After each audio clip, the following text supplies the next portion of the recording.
नमस्कार मित्रों, हमारी चैनल में तमारू स्वागत है। बॉलीवूडना दिग्गज अभिनेता प्रेम चोपड़ाए छेल्ला કેટલાક દિવસથી પોતાની હેલ્થને લઈને ચર્ચામાં છે।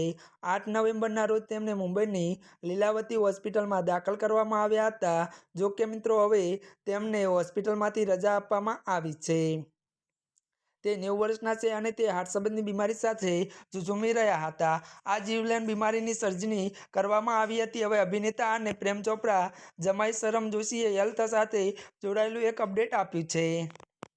પ્રેમ ચોપડાના જમાઈ અભિનેતા સરમ જોશી ઇન્સ્ટાગ્રામ પર પોસ્ટ કરી હતી, જેમાં તેમણે એક લાંબી પોસ્ટ કરી હતી। તે મુજબ પ્રેમ ચોપડાને એક ગંભીર બીમારી ઓટોટિક અત્યારે સ્ટેટોનોસ હોવાનું નિદાન થયું હતું। ત્યારે મિત્રો જો પ્રેમ ચોપડાના કેરિયરની આપણે વાત કરીએ તો 380થી વધારે ફિલ્મોમાં કામ કર્યું છે।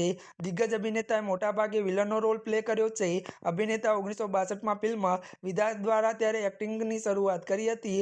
અંદાજે 6 દશક સુધી ફિલ્મોમાં કામ કર્યું છે। આજે 90 વર્ષની ઉંમરે પણ તેમને ટીવી સિરિયલનો ટાઈમ ત્યારે શો ટાઈમને અને તે પહેલાં પણ ફિલ્મ એનિમલમાં કામ કર્યું હતું।